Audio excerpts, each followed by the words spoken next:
जय हिंद साथियों, मैं उत्तम चौहान आप सभी का उत्तम क्लासेस पर हार्दिक स्वागत करता हूं, अभिनंदन करता हूं। दोस्तों, हमारा जो सेशन रहेगा वो एचटेट टीजीटी 2024 के जो एग्जाम्स हैं, जितने भी प्रीवियस ईयर के क्वेश्चन आए थे साइंस की, उन सभी की एक्सप्लेनेशन रहेगी। क्योंकि आप सभी को पता है कि जो एचटेट है वो लगभग प्रीवियस ईयर बेस्ड क्वेश्चन देता है, या तो सेम वही की वही दे देता है। लगभग 50% क्वेश्चन तो प्रीवियस ईयर के ही क्वेश्चन होते हैं, यानी कि पी वाई क्यू ही होते हैं। और अगर जो 50% आते हैं वो सिमिलर आते हैं, जैसे पहले एग्जाम में आए थे वैसे के वैसे ही जो है एग्जाम्स में आते हैं। तो दोस्तों, हम जो करेंगे वो अब तक जितने भी प्रीवियस ईयर हुए हैं, या फिर आप ये मान सकते हो पिछले 6 साल, क्योंकि पैटर्न जो है 6 साल से सेम है स्टेट का, तो 6 साल के पी वाई क्यू सीरीज जो हम करने वाले हैं, प्रीवियस ईयर क्वेश्चन करने वाले हैं, और पूरी एक्सप्लेनेशन जो है मैं आपको देने वाला हूं साइंस की। ठीक है, ये सीरीज जो हमारी रहेगी ये आगे तक चलती रहेगी, क्योंकि ऐसा नहीं है कि हम यहां से छोड़ देंगे इसको। ठीक है, अगर आज हम मान के चलो 100 क्वेश्चन करते हैं, तो अगली क्लास में जो है सेकंड क्लास में मैं और क्वेश्चन लेके आ जाऊंगा आपके लिए। ठीक है, चलिएगा, ज्यादा समय खराब हम नहीं करेंगे, सेशन को स्टार्ट करेंगे। शुरुआत करते हैं हम सेशन की।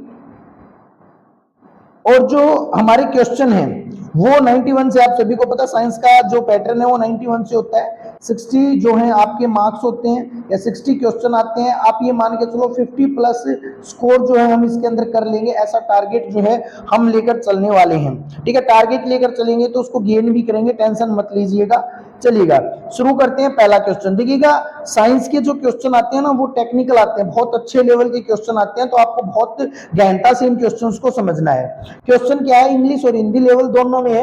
तो इसके अंदर जो दे रखा है वो दे रखा है समान पदार्थ की लंबाई एल और त्रिज्या आर। ठीक है, कि जो मटेरियल जो है वो दे रखे हैं, इनमें से कौन सी की जो हीट का संचालन जो है सबसे ज्यादा होगा, यानी कि कंडक्ट्स द मैक्सिमम हीट, यानी कि सबसे ज्यादा हीट कौन लेके जाएगा। तो आप सभी को पता है हीट का जो फार्मूला होता है, एच जो होता है वो डायरेक्टली प्रोपोर्शनल होता है किसके, आर स्क्वायर बाई एल के।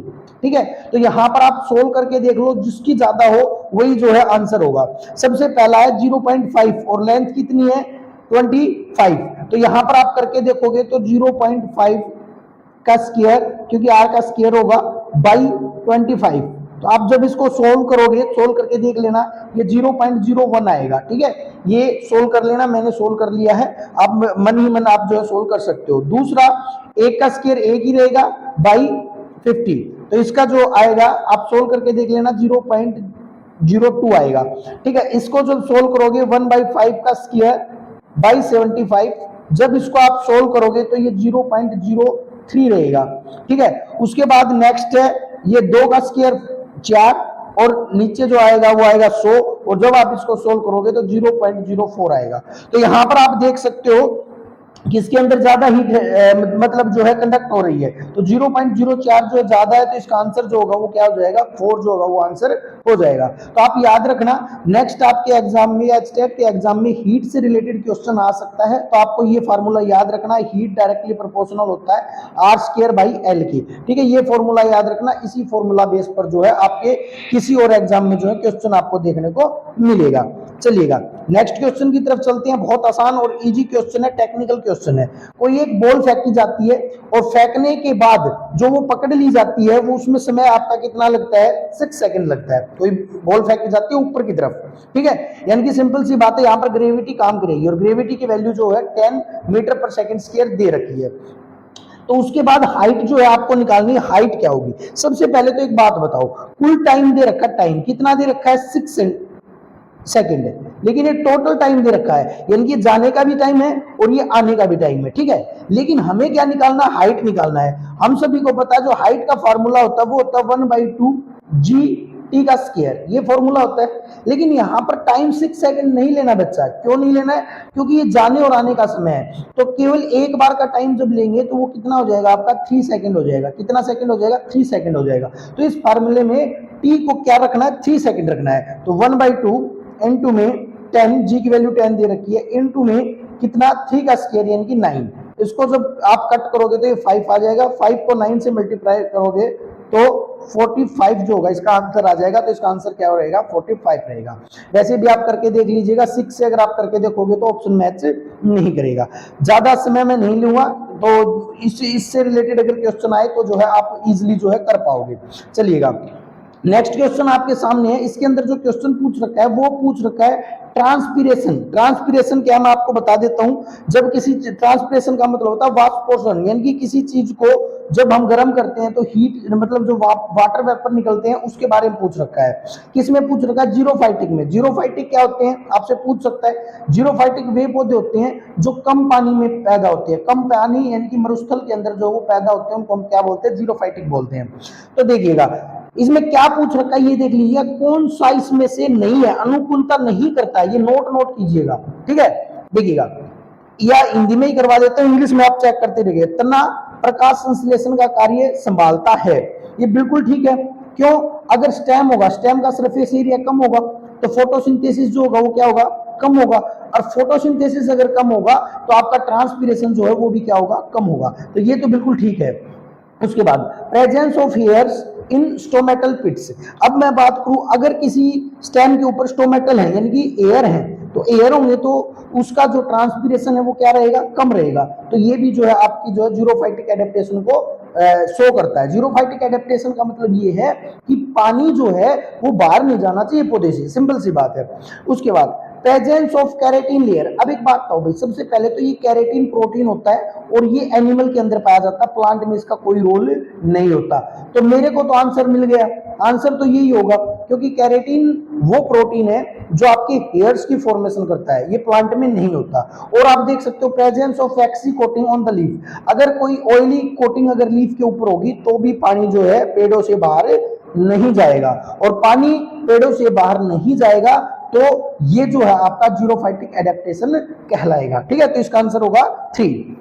नेक्स्ट क्वेश्चन की तरफ चलते हैं। नेक्स्ट जो क्वेश्चन आपके सामने, आप इजीली आंसर इसके दे सकते हो। बहुत अच्छा क्वेश्चन यहाँ पर दे रखा है। यदि कोई वस्तु एक लकड़ी के ब्लॉक में 3 सेंटीमीटर भेदन करने पर अपना आधा वेग खो देती है तो विरामावस्था में आने से पहले कितना अधिक भेदन करेगी?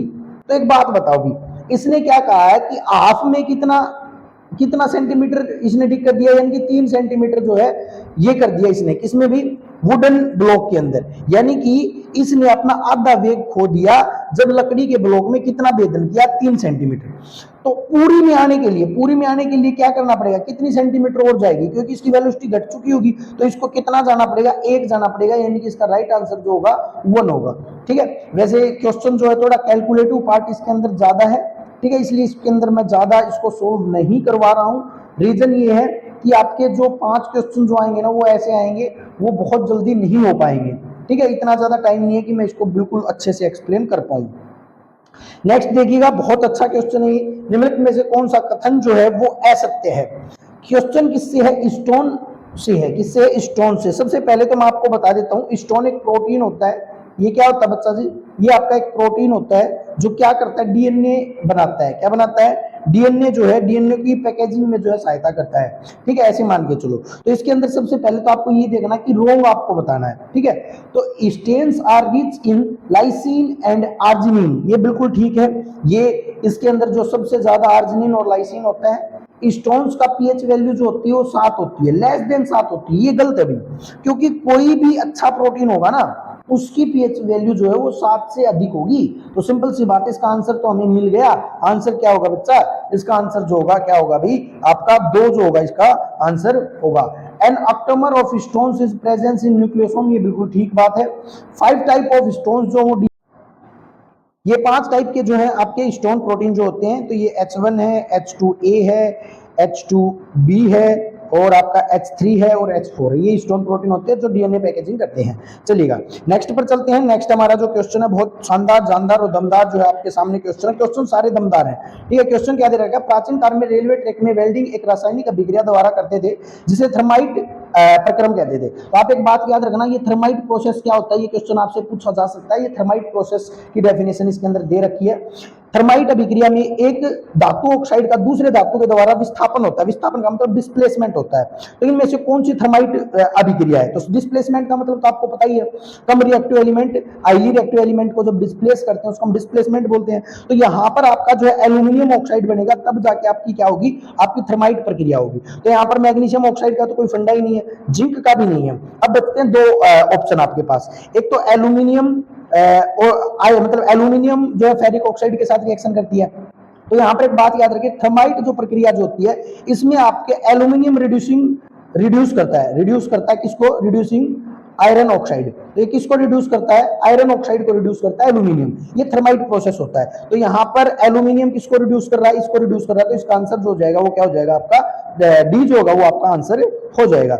चलिएगा नेक्स्ट क्वेश्चन आपके सामने, बहुत अच्छा क्वेश्चन, में से कौन सा मोनेरा जगत का सदस्य है? आप सभी को पता है 5 किंगडम क्लासिफिकेशन आपने पढ़ी होगी, उसके अंदर आपने प्रोटिस्टा पढ़ा होगा, तो प्रोटिस्टा के अंदर आपका मोनेरा आता है। मोनेरा वो प्लांट होते हैं जो सिंगल सेल के होते हैं, क्या होते हैं, सिंगल सेल के होते हैं। और आपके क्या होते हैं, आपके ये जो है प्रोकैरियोटिक होते हैं। ठीक है, प्रोकैरियोटिक मतलब जिनके अंदर न्यूक्लियस नहीं पाया जाता।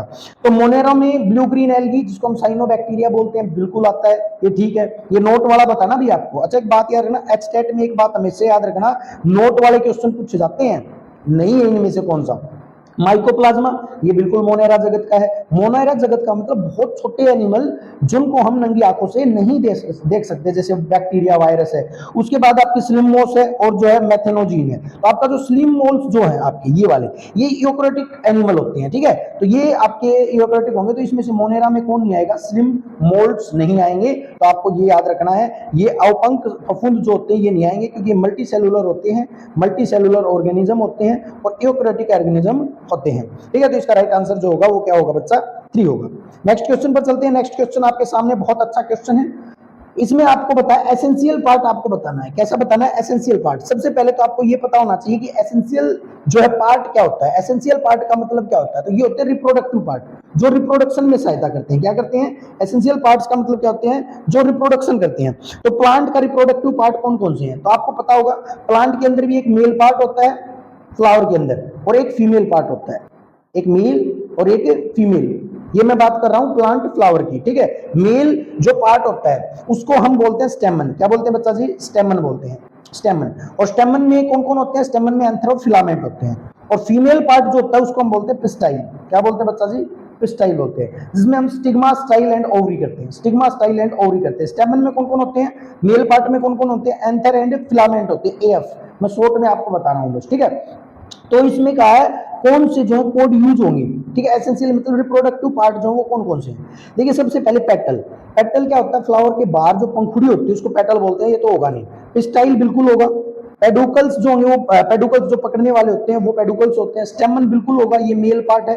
ठीक है, और सेपल्स भी जो है बाहर की पंखुड़ी होती है। ठीक है, तो इसका राइट आंसर रिप्रोडक्टिव पार्ट कौन से होंगे, एक पिस्टाइल, पिस्टाइल फीमेल रिप्रोडक्टिव पार्ट है, और एक आपका स्टेमन, स्टेमन आपका मेल रिप्रोडक्टिव पार्ट है। ठीक है बच्चा जी, तो इसका राइट आंसर जो हो जाएगा वो हो जाएगा B and D. May be C option जो होगा इसका आंसर होगा, सी ऑप्शन जो है 3 में B and D is the right answer. उसके बाद 99 क्वेश्चन जो है आपके सामने, बहुत अच्छा क्वेश्चन है, बिल्कुल सिंपल क्वेश्चन अगर अच्छे से देखोगे। क्वेश्चन क्या है, 60 किलोग्राम द्रव्यमान मास का एक व्यक्ति लिफ्ट के अंदर कमानीदार तुला पर खड़ा है। यदि लिफ्ट स्वतंत्र रूप से, बहुत अच्छा, फ्रीली डाउन फाल्ट कह दी इसने।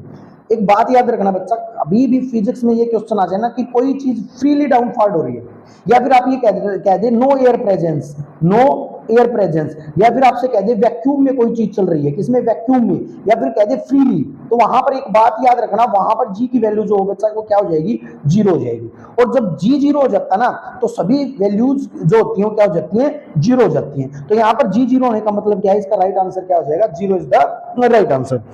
नेक्स्ट क्वेश्चन पर चलते हैं। थोड़ा मतलब स्पीड अप मैं कर रहा हूं, कोई दिक्कत नहीं है, आपको आनी चाहिए। नेक्स्ट देखिए, इनमें से परमाणु संरचना के बारे में पूछा, स्ट्रक्चर ऑफ एटम के बारे में इनकरेक्ट कौन सा है। सबसे पहले तो मैं आपको बता देता हूं, स्ट्रक्चर ऑफ एटम जो वो किसने दिया था, डाल्टन ने दिया था। किसने दिया था, डाल्टन ने 1808 में थ्योरी दी थी जिसका नाम था आपका एटॉमिक थ्योरी। ठीक है, तो उसके अंदर इनकरेक्ट आपको बताना है। क्या बताना बच्चा जी, इनकरेक्ट बताना है। तो देखिएगा एटम्स जो होते हैं वो क्या होते हैं, न्यूट्रल होते हैं, बिल्कुल न्यूट्रल होते हैं, क्योंकि इलेक्ट्रॉन नेगेटिव होते हैं और प्रोटॉन पॉजिटिव होते हैं, और ये क्या हो जाते हैं, न्यूट्रल हो जाते हैं, बिल्कुल ठीक है। एटम इज इंडिविजिबल पार्ट, इसको डिवाइड नहीं कर सकते हम, बिल्कुल कर सकते हैं। एटम के अंदर इलेक्ट्रॉन होते हैं, एटम के अंदर प्रोटॉन होते हैं, एटम के अंदर न्यूट्रॉन होते हैं, तो ये तो बिल्कुल गलत है, ये आपका बिल्कुल गलत है, इनकरेक्ट आपको बताना है। उसके बाद the whole mass of atom is concentrated in nucleus, बिल्कुल ठीक है, क्योंकि मास जो होता है वो किसके बराबर होता है, प्रोटॉन प्लस न्यूट्रॉन के बराबर होता है, और वो किसके अंदर होते हैं, वो आपके सेंटर में होते हैं, न्यूक्लियस में होते हैं, तो ये बिल्कुल ठीक है। All atoms are stable in their basic state, बिल्कुल भी ये जो है आपके, एक बात याद रखना, सभी स्टेबल नहीं होते। कौन कौन स्टेबल होते हैं, आपके जो स्टेबल में होते हैं सभी में से रेडियो एक्टिव को छोड़कर, किनको छोड़कर, रेडियो एक्टिव को छोड़कर, और सारे के सारे स्टेबल होते हैं, और सारे के सारे स्टेबल होते हैं, ठीक है भाई। तो ये भी जो है आपका गलत है, तो ये गलत है और ये गलत है, तो इसका जो राइट आंसर होगा वो 2 and 4 जो होगा, इसका राइट आंसर होगा 2 and 4, राइट आंसर जो होगा वो 3 होगा, ठीक है। एटॉमिक थ्योरी जरूर पढ़ जाना, क्योंकि एक बात याद रखना, एटॉमिक थ्योरी से एक नहीं दो क्वेश्चन आ जाते हैं कई बार, एटॉमिक थ्योरी से एक नहीं दो क्वेश्चन आ जाते हैं। एटॉमिक थ्योरी डाल्टन की 1808 में जो दी गई थी, ठीक है, ये मोस्ट इंपोर्टेंट थ्योरी है। नेक्स्ट क्वेश्चन पर हम चलते हैं। अच्छा क्वेश्चन ये भी आपको देखने को मिलेगा, इसमें भी एक बात कर रखी है, नोटोकॉर्ड के बारे में गलत पूछ रखा है, ठीक है। अच्छा, एनिमल किंगडम मैं आपको बहुत अच्छे तरीके से करवाऊंगा, ठीक है, क्योंकि एनिमल किंगडम जो है थोड़ा अटपटा चैप्टर है, और यहां से आपको लगभग 2 से 3 क्वेश्चन जो है आपसे पूछे जा सकते हैं, ठीक है, तो ये अच्छे तरीके से मैं करवा दूंगा, लेकिन फिर भी आप पूछ लो। नोटोकॉर्ड क्या है, केवल एसिडियन लार्वा की पूंछ में पाई जाती है, बिल्कुल ठीक है, ये ठीक है, आपको रॉन्ग बतानी है, गलत बतानी है। उसके बाद यह वयस्क टोड में कशेरु की दंड द्वारा प्रतिस्थापित कर दी जाती है, ये भी बात बिल्कुल ठीक है। उसके बाद यह कॉन्ड्रिक्टिस में संपूर्ण जीवन में स्थायी रूप में नहीं रह पाती, ये बात बिल्कुल गलत है, क्योंकि ये स्थायी रूप में रहती है, तो ये जो है आपका बिल्कुल जो है गलत होगा, तो इसका राइट आंसर जो होगा वो 3 ही हो जाएगा, सी हो जाएगा। इंपॉर्टेंट मार्क कर लेना, ये क्वेश्चन बहुत बार आता है नोटोकॉर्ड के बारे में, ठीक है, चाहे आप रट के चले जाना, ये अगली बार भी आपको देखने को मिलेगा। नेक्स्ट क्वेश्चन आपके सामने है, अच्छा क्वेश्चन है, टेप रिकॉर्डर है, उसमें 6 सेल की बैटरी से जुड़ा हुआ है, कितने सेल की बैटरी है, 6 साल की, 6 सेल, कितने सेल है, 6 सेल है। उसमें क्या दे रखा है, एक सेल गलती से विपरीत दिशा में जुड़ गया, यही गड़बड़ कर रखी है। अब क्या है, 6 सेल है, एक सेल विपरीत दिशा में, इस बात को लास्ट तक याद रखना। यदि लोड पर प्रभावी प्रतिरोध रेजिस्टेंस जो वो कितना है, 24 ओम है, और प्रत्येक सेल का आंतरिक प्रतिरोध कितना है, 1 ओम है, ठीक है भी, और जो आपका ईएमएफ है ये कितना है, 15 वोल्ट है, तो बैटरी द्वारा प्रत्यय की धारा क्या होगी, यानी कि यहां पर करंट आपको निकालना है। तो आप एक बात याद रखना, करंट आई जो होता है वो किसके बराबर होता है, ये होता है ईएमएफ बाई वी आर के बराबर होता है, total EMF by total R. तो सबसे पहले तो आपको टोटल ईएमएफ निकालना है, यहां पर टोटल ईएमएफ कितना होगा, टोटल ईएमएफ कितना होगा, एक बात बताओ भी, 5 तो धारा के साथ जुड़े हुए हैं, यानी कि 5 गुणा में एक का ईएमएफ कितना है, 1.5, माइनस कर देना है, एक विपरीत दिशा में है इसलिए 1.5, तो 5 इंटू 1.5 कितना हो जाएगा, 7.5 माइनस 1.5, ये कितना आ जाएगा भाई, ये आ जाएगा आपका जो होगा ये कितना आ जाएगा, 6 आ जाएगा, कितना आ जाएगा, 6 आ जाएगा। तो 6 वोल्ट तो आ गया आपका टोटल ईएमएफ, ईएमएफ तो मिल गया 6, यहां पर रख लो, आर और निकाल लो, टोटल आर कितना आएगा, टोटल आर देखो कितना है, 24 है, कितना है बच्चा, 24 है, प्लस में प्रत्येक के लिए कितना है, 1 है, तो कितने सेल जुड़े हुए हैं, 6 सेल जुड़े हुए हैं, 6 इंटू 1 यानी कि 24 प्लस 6 इज इक्वल टू 30 ओम जो होगा वो रेजिस्टेंस आ जाएगा, तो ये 30 रख दो यहाँ पर, तो इसको काटोगे आप 1/5 आएगा, 1/5 इसको सोल्व करोगे तो 0.2 जो होगा इसका राइट आंसर आ जाएगा। बहुत आसान क्वेश्चन है, इतना मुश्किल क्वेश्चन है नहीं, बस आप ये याद रखना ये क्या होता है, आई जो है ईएमएफ बाई आर होता है, टोटल ईएमएफ और आर को कैलकुलेट कर लीजिएगा। नेक्स्ट बहुत टेक्निकल क्वेश्चन है भाई, बहुत ज्यादा टेक्निकल क्वेश्चन है, इसमें electric current is flowing through the circular coil of radius R दी गई है। मैग्नेटिक फील्ड आपको जो रेशियो ऑफ मैग्नेटिक फील्ड आपको निकालना है। आपको सबसे पहले तो मैं आपको बता देता हूं, मैग्नेटिक फील्ड का जो फार्मूला जो होता है वो होता है mu not I by 2r, ये आपका फार्मूला होता है। अब इसके अंदर जो ना थोड़ा टेक्निकल क्वेश्चन है ये, तो आगे जाना पड़ेगा, मतलब लेंथ में समझना पड़ेगा, तो इस क्लास में, क्योंकि एक क्वेश्चन मैंने पहले छोड़ा था, ज्यादा डिटेल में नहीं करा था, एक में ये छोड़ रहा हूं, ठीक है। इसका कोई शॉर्ट मिलता है तो मैं जरूर आपको बताऊंगा, नहीं तो आपको ऐसे क्वेश्चन करने की जरूरत नहीं है। तो इसका राइट आंसर जो होगा वो 8.1 होगा, अगर आगे एग्जाम में आ जाए तो। अगली क्लास में मैं कोशिश करूंगा इसका कोई शॉर्ट ट्रिक मुझे मिल जाए तो मैं आपको जो है जरूर बताऊंगा। नेक्स्ट क्वेश्चन देखो, एक विद्यालय में प्रयोगशाला में दुर्घटना के दौरान बहुत अधिक मात्रा में सोडियम हाइड्रोक्साइड फैल गया। क्या फैल गया बच्चा? सोडियम हाइड्रोक्साइड फैल गया। ठीक है, फैले हुए क्षार को उदासीनीकरण करने के लिए कौन सा पदार्थ मिलाया जाना उपयुक्त नहीं है? एक बात याद रखिएगा भाई, सोडियम हाइड्रोक्साइड यानी कि NaOH, क्या है बच्चा जी? NaOH। NaOH क्या है? बेस है। NaOH क्या है? बेस है। तो बेस को न्यूट्रल करने के लिए हम क्या मिलाएंगे? एसिड मिलाएंगे। क्या मिलाएंगे बच्चा? एसिड मिलाएंगे। तो कौन सा उपयुक्त नहीं है पूछ रखा है। सल्फ्यूरिक एसिड, एसिड हम मिला सकते हैं। ऑक्जेलिक एसिड, एसिड हम मिला सकते हैं। सिट्रिक एसिड, एसिड हम मिला सकते हैं। सोडियम हाइड्रोजन सल्फेट ये एसिड नहीं है, ये तो बेस है, और बेस में बेस मिलाएंगे तो और स्ट्रॉन्ग होगा। तो राइट आंसर क्या होगा इसका? 4 जो होगा इसका राइट आंसर हो जाएगा।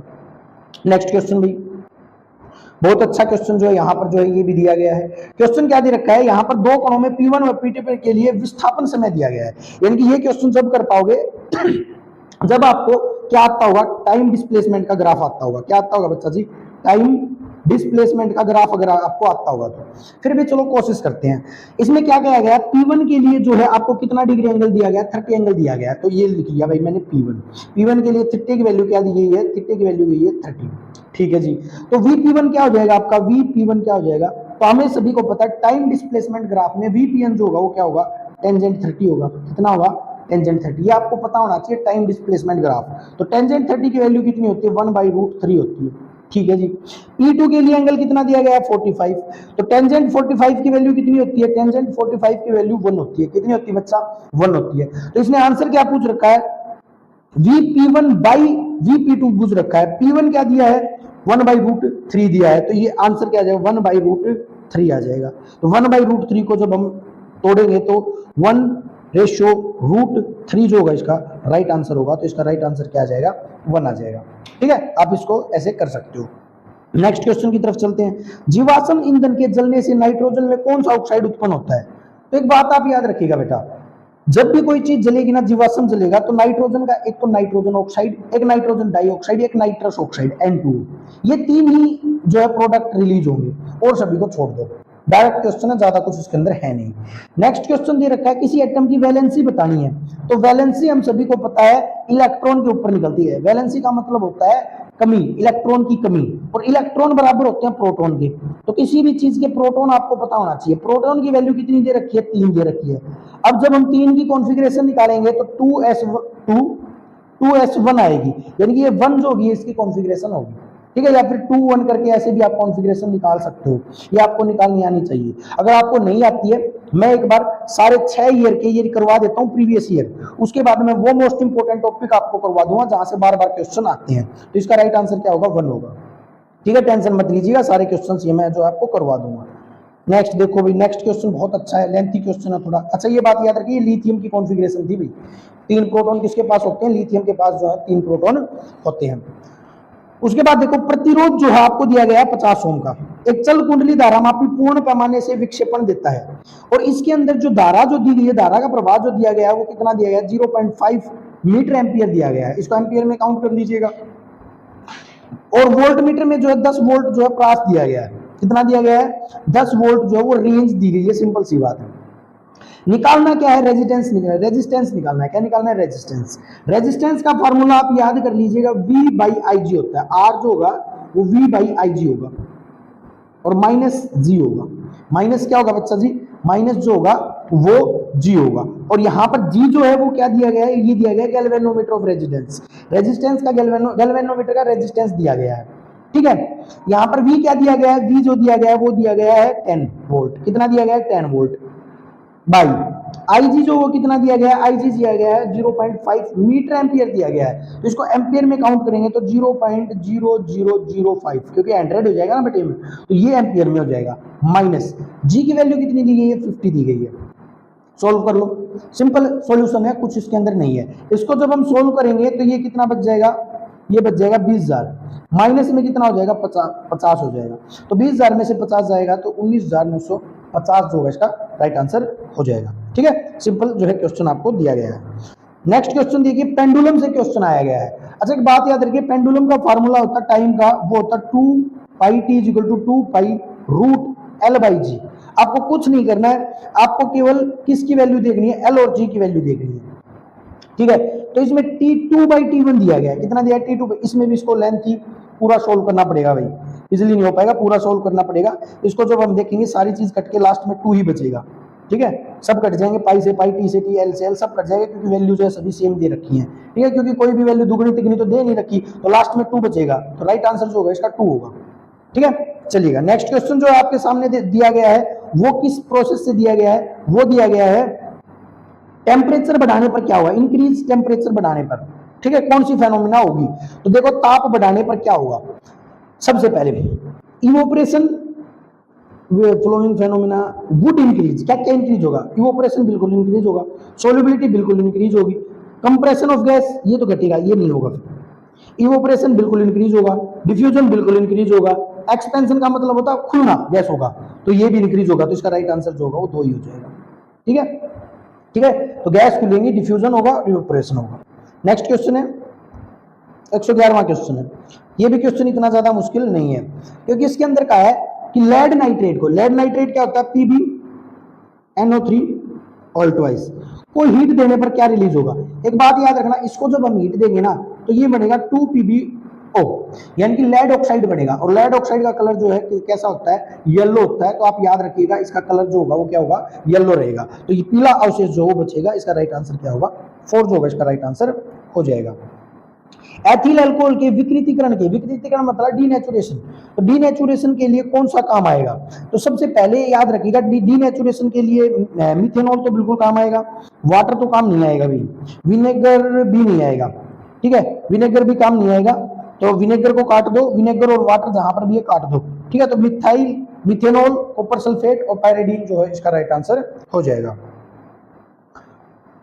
नेक्स्ट क्वेश्चन है कौन सा गलत है, गलत आपको बताना, वही बात है, मानव शरीर के लिए आवश्यक आयरन हरी सब्जियों में पाया जाता है, बिल्कुल ठीक है भाई, आयरन कहां पाया जाता है, मेनली पालक में सबसे ज्यादा आयरन पाया जाता है, ठीक है, हीमोग्लोबिन का निर्माण कौन करता है, आयरन करता है, ये चीज याद रखना, आयरन से रिलेटेड सभी क्वेश्चन आपको याद रखने, क्वेश्चन आते हैं। जिंक मानव शरीर के लिए एक आवश्यक सूक्ष्म तत्व है, बिल्कुल भी, ये आपके लिए क्या है, ये आपके लिए एसेंशियल जो है माइक्रो न्यूट्रिएंट है, ये भी बिल्कुल ठीक है।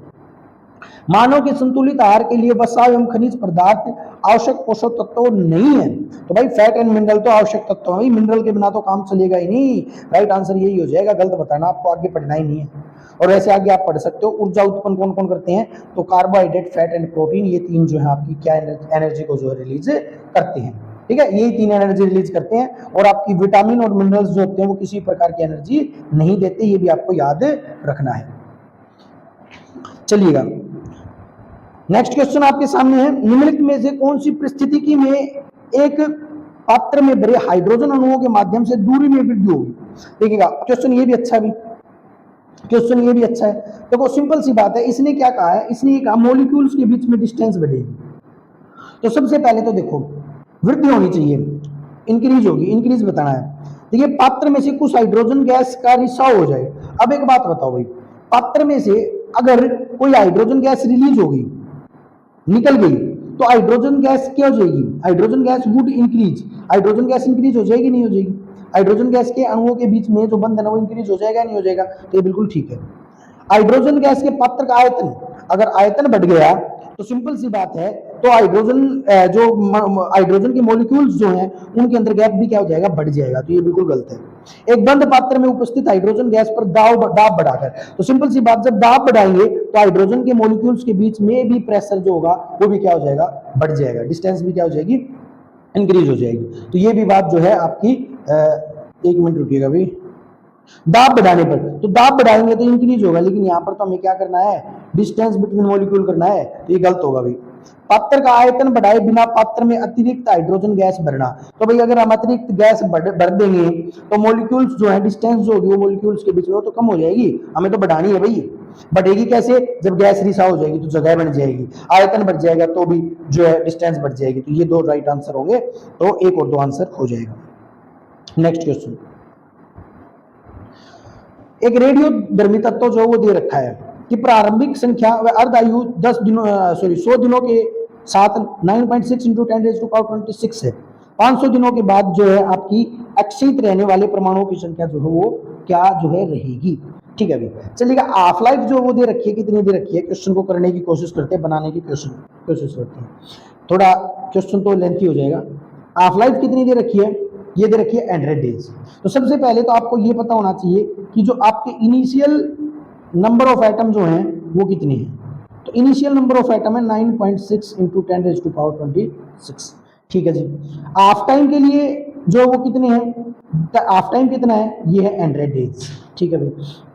टाइम जो इलैप्स जो रखा है, क्या हो रखा है, इलैप्स जो रखा है, टाइम इलैप्स जो रखा है, डीके जो रखा है वो कितना है, ये 500 डेज। ठीक है भाई, जो दे रखा है वही लिख रहा हूं। तो अब नंबर ऑफ टाइम कितना बच गया, नंबर ऑफ टाइम जो हो गया वो इलैप्स कितना बच गया, नंबर ऑफ टाइम बच गया 500 था और हाफ कितना था, 100 था। तो इलैप्स टाइम कितना बच गया, ये बच गया 5 बच गया, कितना बच गया, 5 डे बच गया। ठीक है जी। अब हमें क्या निकालना है, हमें क्या निकालना, नंबर ऑफ एटम रिमेनिंग अनडिकेड निकालनी है। तो नंबर ऑफ अनडिकेड जो हो जाएगा एन नोट, और जो है इसका क्या हो जाएगा, हाफ टी हो जाएगा शायद, हाँ ठीक है, हाफ टी हो जाएगा। तो एन नोट कितना है, 9.6 इंटू 10⁻26 है, इंटू में हाफ का जो टी कितना बच गया आपका, 5 बच गया। तो ये कितना बच जाएगा, 9.6 इंटू 10⁻26 इंटू में 1/32। 32 से आप जब कट करोगे तो ये कितना आ जाएगा, 0.3 आ जाएगा। ठीक है, 0.3 को सोल्व करोगे तो 3 इंटू 10⁻25 आ जाएगा। ये देखो 3 into 10⁻25 is the right answer, 4 answer आ जाएगा। थोड़ा क्वेश्चन लेंथी है, तो मैंने आपको बताए थे 5 क्वेश्चन थोड़े लेंथी रहेंगे, तो उनको अगर आप छोड़ ही दोगे तो बहुत अच्छा रहेगा। ठीक है, चलिएगा, क्योंकि 55 स्कोर बहुत अच्छा हो जाता है साइंस का, फिर भी करो तो अच्छी बात है। नेक्स्ट क्वेश्चन है भी आप सभी के लिए, intercalary meristem are the primary meristems because. तो सबसे पहले तो आपको मैं बता देता हूं मेरिस्टम क्या होता है। मेरिस्टमेटिक टिश्यू जो होता है, आपका सभी को पता है, प्लांट में 2 टाइप के टिश्यू होते हैं, एक मेरिस्टमेटिक होते हैं और एक आपके परमानेंट होते हैं। जिनमें सेल डिवीजन होता है, जिनकी वजह से ग्रोथ होती है, उनको हम बोलते हैं मेरिस्टमेटिक। ठीक है, और इसमें एपिकल, इंटरकैलरी और प्राइमरी, ये 3 होते हैं। तो इसने पूछा इंटरकैलरी, इंटरकैलरी के अंदर जो है इनमें से कौन सा जो है आर द प्राइमरी मेरिस्टम। तो देखिए, दे appears early in the life of the plant. तो ये जो है बिल्कुल ठीक है, ये शुरुआत में ही अपीयर हो जाते हैं, क्योंकि ये जो होते हैं इंटरकैलरी, ये डेवलपमेंट में सहायता करते हैं। तो ये बात बिल्कुल ठीक है। उसके बाद the contribute to formation of the primary plant body, बिल्कुल भाई शुरू में ही आ जाएंगे तो प्राइमरी प्लांट बॉडी बनाएंगे। तो दोनों जो है बोथ आर करेक्ट। एक बात याद रखना, ऐसा जब क्वेश्चन आए ना कभी और आपको क्वेश्चन ना आता हो, तो तुक्का जब मारो ना तो बोथ आर करेक्ट पर मारना। ऑल ऑफ द दीज वाले क्वेश्चन और बोथ आर करेक्ट वाले क्वेश्चन आप ये करना जरूर, पहले तो कोशिश करना खुद आता हो आपको। ठीक है, चलिएगा next, which of the following does not form the acidic salt. Acidic salt जो है वो कौन नहीं बनाता। तो देखो इसके अंदर फॉस्फोरिक एसिड जो होती है वो ट्राइबेसिक होती है, ठीक है, एसिडिक साल्ट बना देगी। सल्फ्यूरिक एसिड डाइबेसिक होती है, ये भी बना देगी। हाइड्रोक्लोरिक एसिड ये जो होता है ना HCl, HCl जो होता है ना, ये मोनोबेसिक होता है, यानी कि इसके अंदर H का एक ही आयन होता है। अब एक ही आयन है तो ये सिंपल सी बात है, नॉर्मल साल्ट ही बना सकती है, ये एसिडिक साल्ट नहीं बना सकती, क्योंकि HCl किसी के साथ भी रिएक्शन करेगी तो केवल एक ही तो हाइड्रोजन दे पाएगी। तो इसका राइट आंसर जो होगा वो हाइड्रोक्लोरिक एसिड होगा। वैसे इसका आंसर नाइट्रिक एसिड भी हो सकता है, क्योंकि नाइट्रिक एसिड के पास भी जो है आपका जो है मोनोबेसिक ही होता है, लेकिन वैसे इसका राइट आंसर जो अच्छा राइट आंसर होगा वो हाइड्रोक्लोरिक एसिड ही होगा।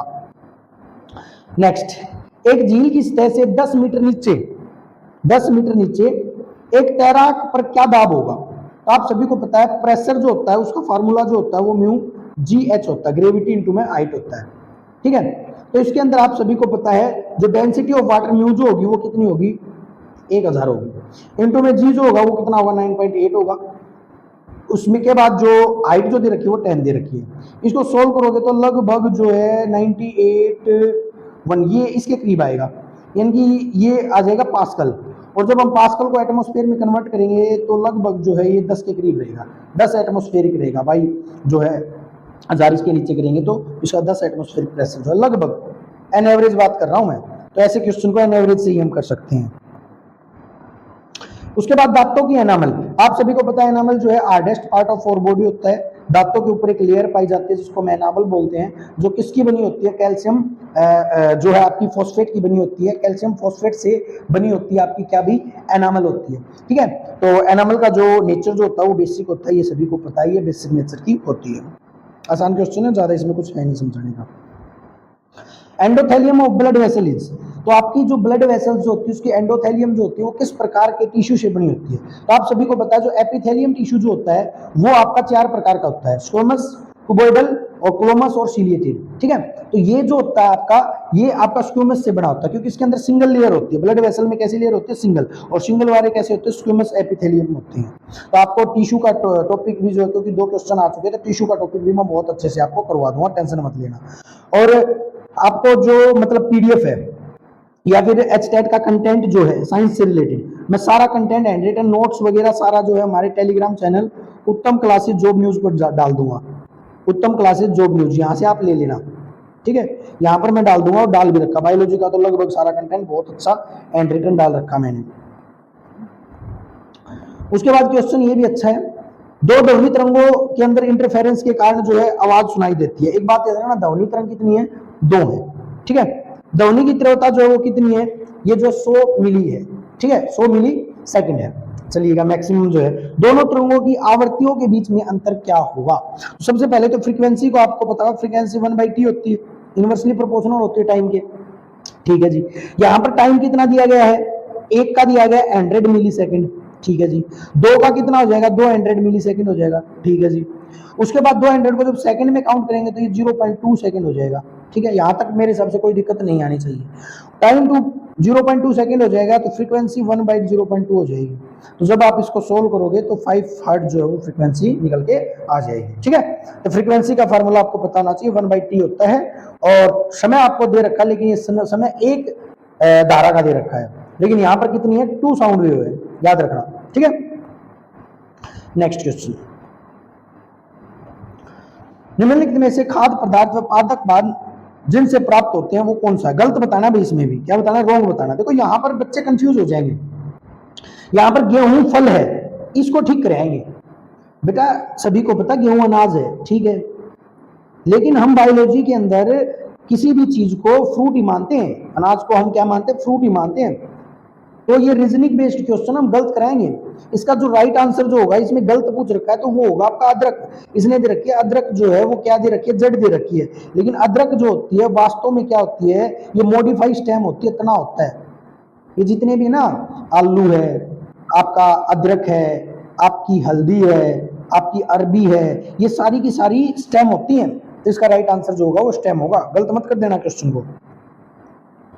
नेक्स्ट, हरी खाद के बारे में क्वेश्चन पूछ रखा और गलत आपको बताना है इनमें से कौन सा जो है आपका गलत है हरी खाद से रिलेटेड। चलिएगा देखते हैं। हरी खाद में कार्बनिक पदार्थ व पोषकों की प्रचुरता होती है, बिल्कुल ठीक है। ये हरी खाद का उपयोग प्राथमिक रूप से मृदा को फॉस्फोरस से संपन्न, नहीं भाई, नाइट्रोजन से संपन्न बनाने के लिए, नाइट्रोजीनियस होती है, नाइट्रोजन को रीच करती हैं। हरी खाद अविघटित है, जो अनडिकम्पोज्ड है, ये बात बिल्कुल ठीक है। तो इसका राइट आंसर केवल बी आ जाएगा, केवल बी यानी कि 4 जो होगा इसका राइट आंसर आ जाएगा। नेक्स्ट भी, कौन सी द्रव की अवस्था मानी जाती है? द्रव की अवस्था कौन कौन सी मानी जाती है? तो एक बात बताओ, प्लाज्मा द्रव की अवस्था है, बिल्कुल ठीक है जी। प्लाज्मा, ब्लड का प्लाज्मा 55% लिक्विड होता है ब्लड में, प्लाज्मा ठीक है भाई। प्लेटलेट सॉलिड पार्ट है, क्योंकि हम सभी को पता आरबीसी, ब्लड के अंदर आरबीसी, डब्ल्यूबीसी एंड प्लेटलेट्स, ये सॉलिड पार्ट है, तो ये तो होगा नहीं, ये होगा।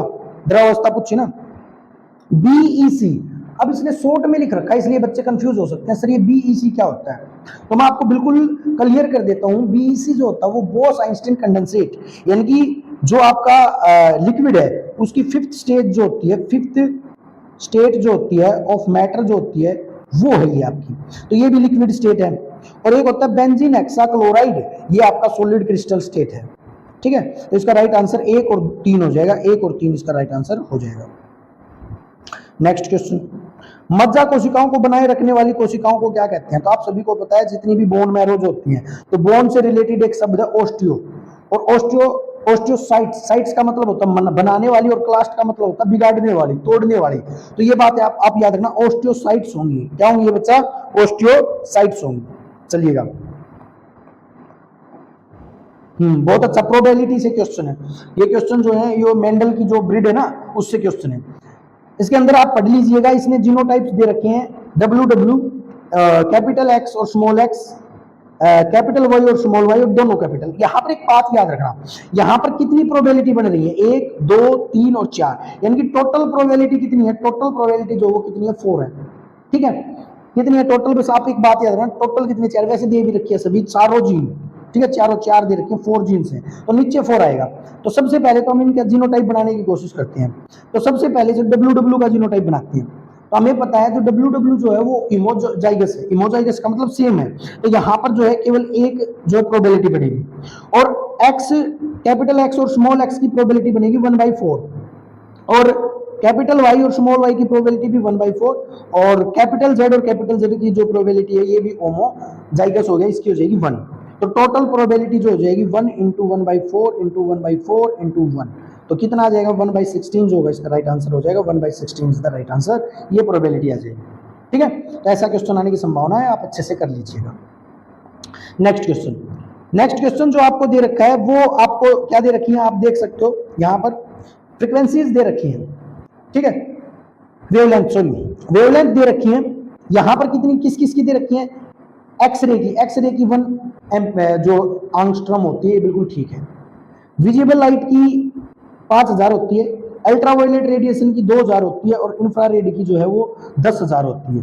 तो यहाँ पर एक का तो ए होगा, एक का ए ये नहीं होगा, ये नहीं होगा, ये दो होंगे, एक का ए, दो का सी, तो राइट आंसर जो होगा वो क्या हो जाएगा, 1 हो जाएगा।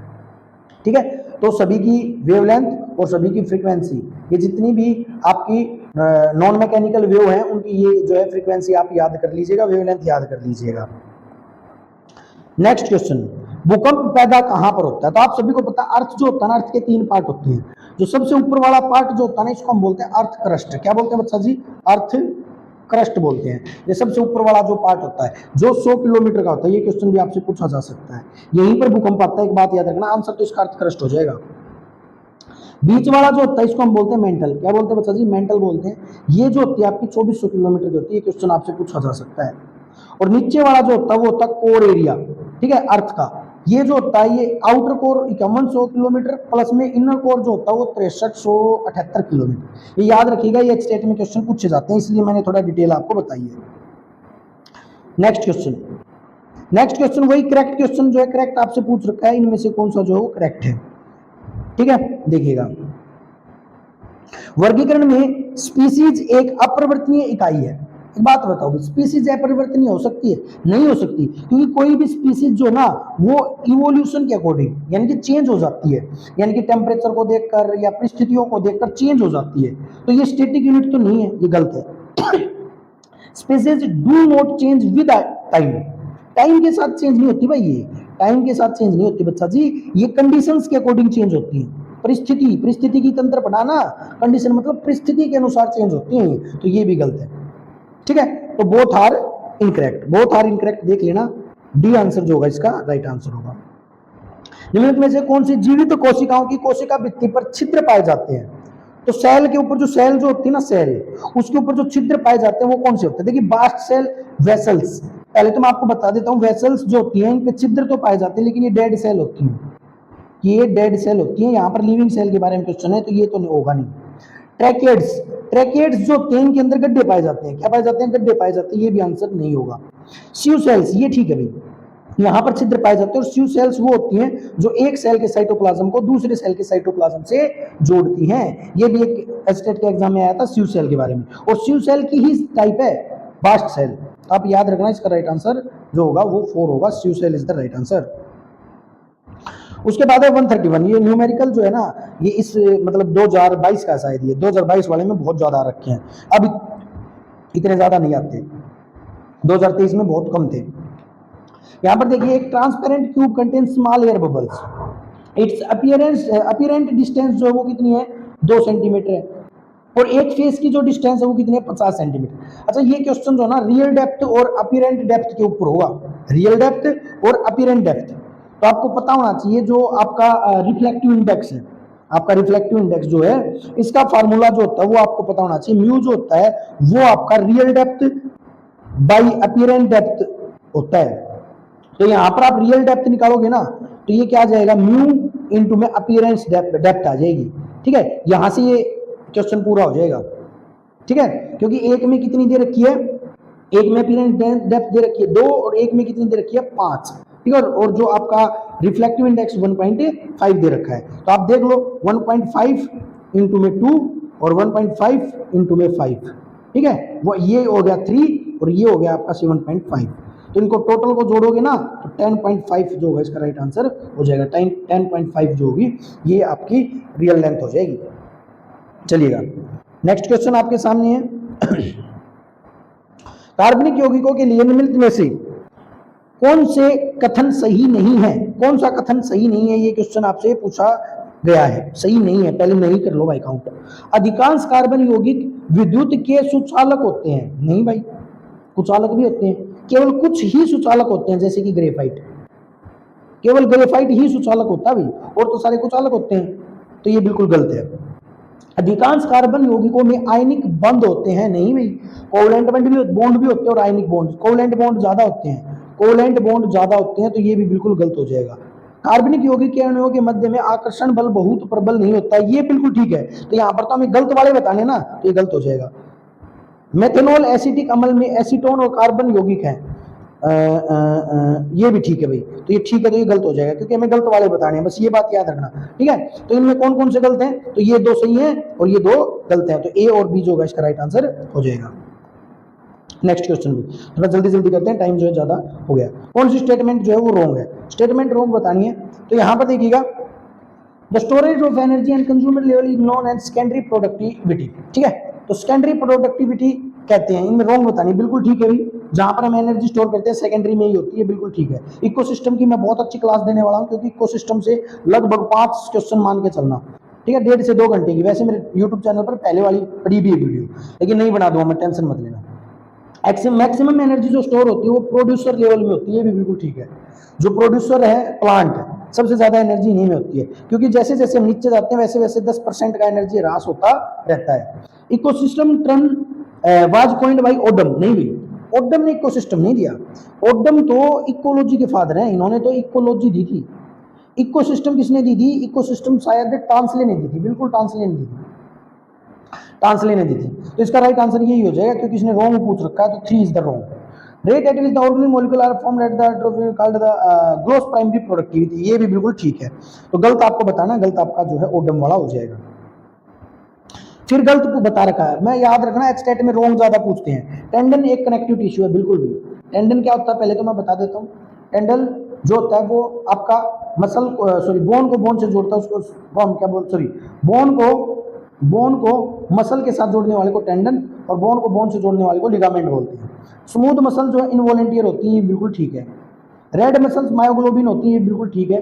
ट्रोपोनिन जो होती है वो फाइब्रस प्रोटीन होता है, ये गलत है, क्योंकि ट्रोपोनिन जो है ना एक रेगुलर प्रोटीन है, ये एक रेगुलेटरी प्रोटीन है, ठीक है। रेगुलर प्रोटीन है, रेगुलेटरी प्रोटीन है, और ग्लोबुलर से बना होता है, ठीक है।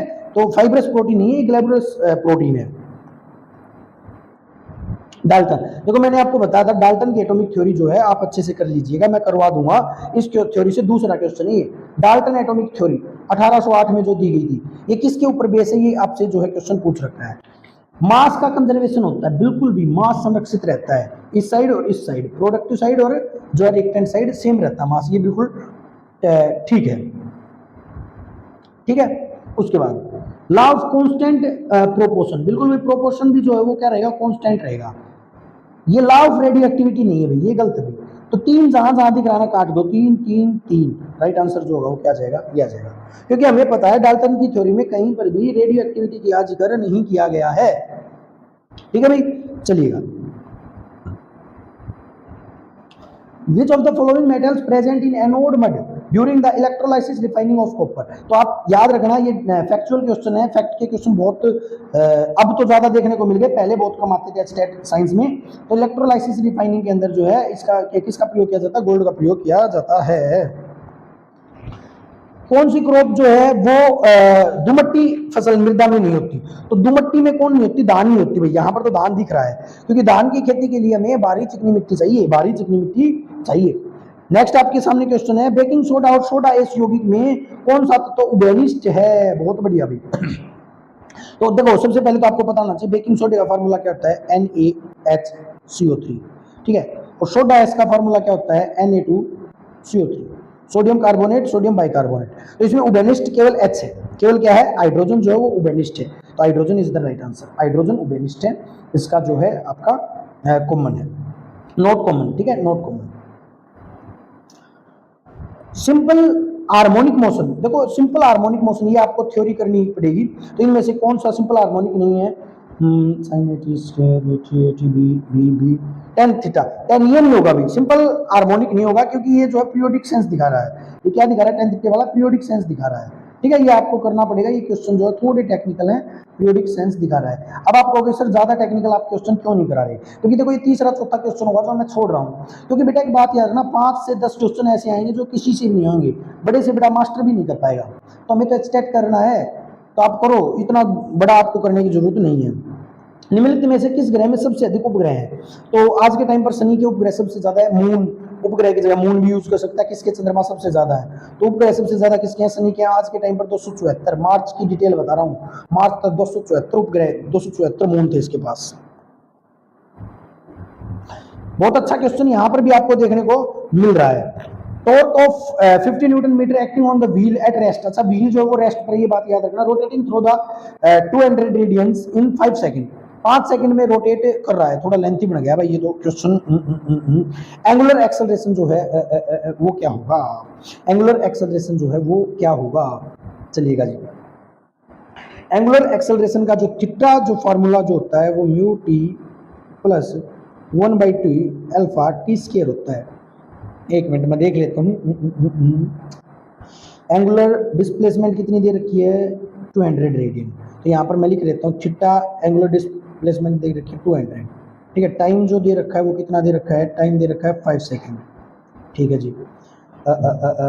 इनिशियल एंगुलर वेलोसिटी क्या होगी भाई, व्हील रेस्ट में है, तो initial angular velocity mu two जो होगी वो कितनी होगी, 0 होगी, ठीक है भाई, ठीक है, ठीक है।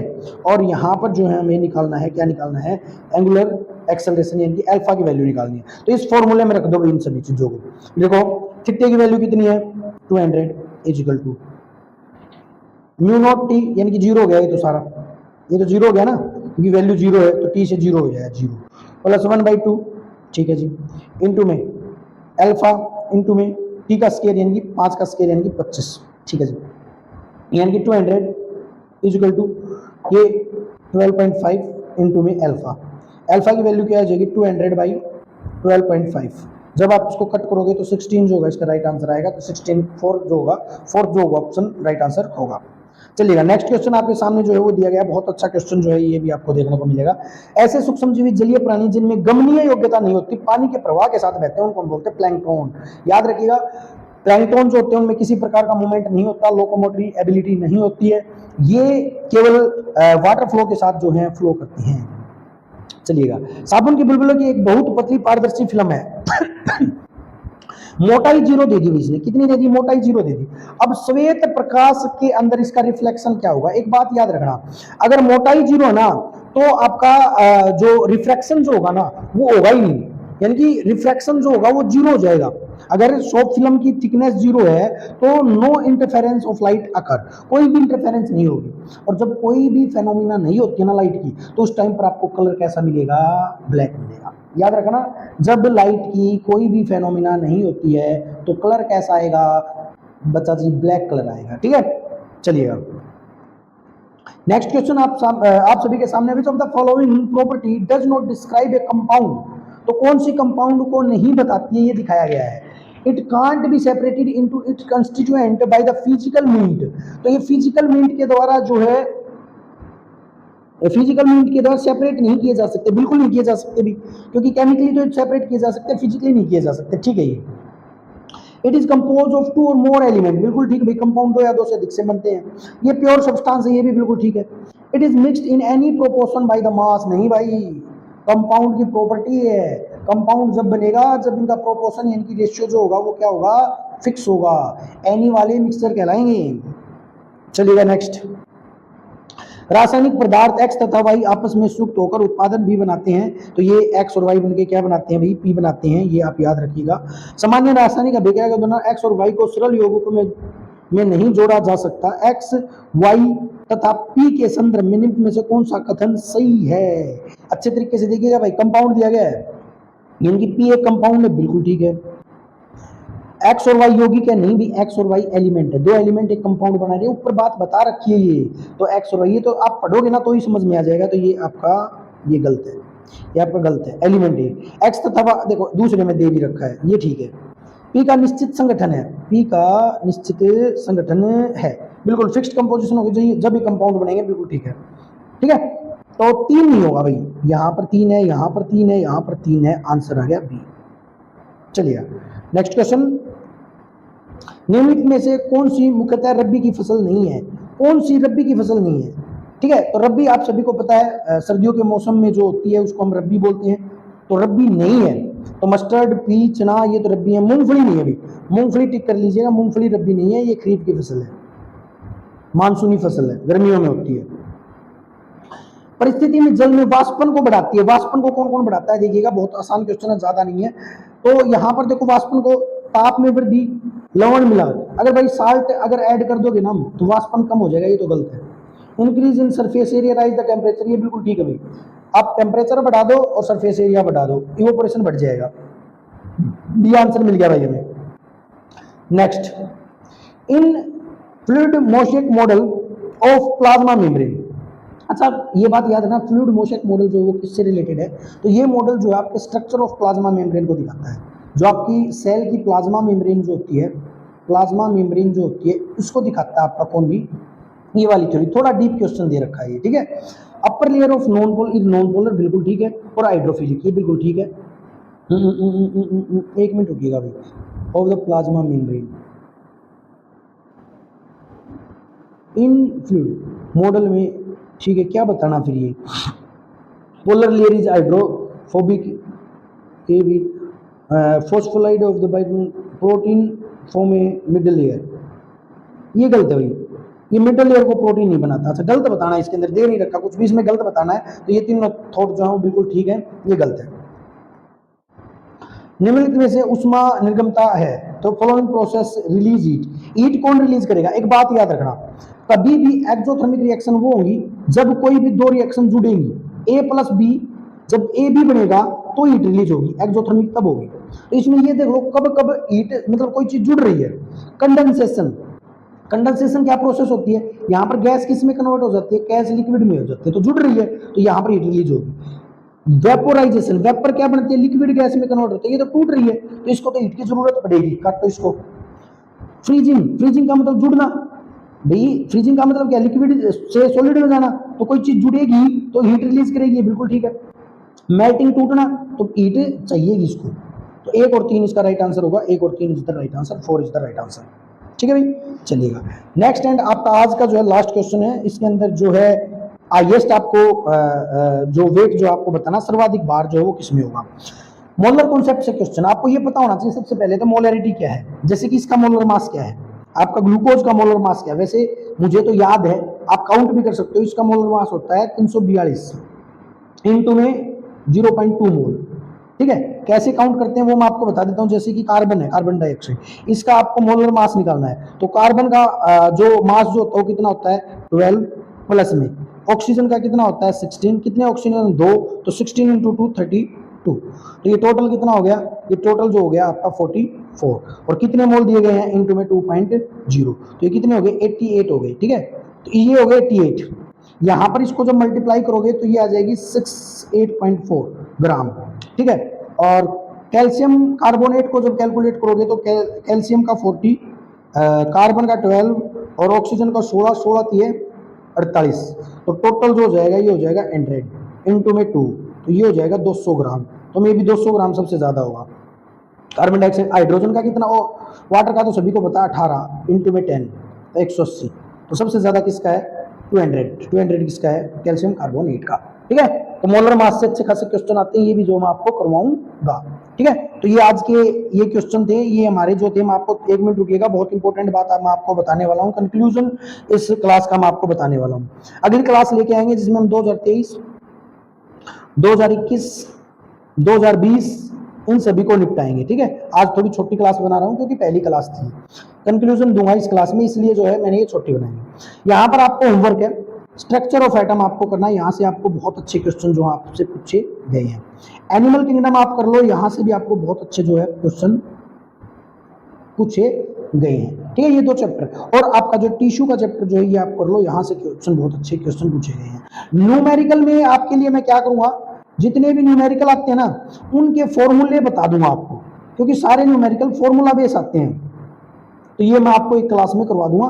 पहले तो हम प्रीवियस ईयर क्वेश्चन करेंगे, ठीक है, क्योंकि 50% पेपर जो आता है ना, 50% पेपर तो पूरा का पूरा प्रीवियस ईयर आता है, पूरा का पूरा किसके आता है, प्रीवियस ईयर क्वेश्चन आते हैं, और जो 50% बच गए ना वो प्रीवियस ईयर बेस्ड आते हैं। ठीक है, तो आई होप ये सारी चीजें आपको समझ में आ गई होंगी। सारा कंटेंट मैं दोबारा बता रहा हूँ, बायोलॉजी के नोट्स तो पढ़े हैं भाई, एंड रिटन नोट्स पढ़े हैं। हमारा टेलीग्राम चैनल है उत्तम क्लासेस जॉब न्यूज का, ओम का लोगो मिलेगा, येलो कलर का ओम लिखा हुआ है, लोगो मिलेगा। ठीक है, इसको ज्वाइन कर लो टेलीग्राम को, और जिसने यूट्यूब चैनल सब्सक्राइब नहीं किया वो सब्सक्राइब कर लो। यहां पर आपको मैं सारी अपडेट्स जो है वो देता रहता हूं, और क्लासेस जो है मैं सारी रेगुलर लेके आऊंगा टीजीटी साइंस के लिए। ठीक है, और जरूरत पड़ी तो और सब्जेक्ट की भी लेके आऊंगा। अगर आप सीटी की तैयारी कर रहे हो तो सीटी के लिए भी मैं प्रीवियस ईयर की सीरीज चलाने वाला हूं। तो आज के लिए इतना ही साथियों, सब्सक्राइब करो, शेयर करो। जय हिंद साथियों, जय भारत।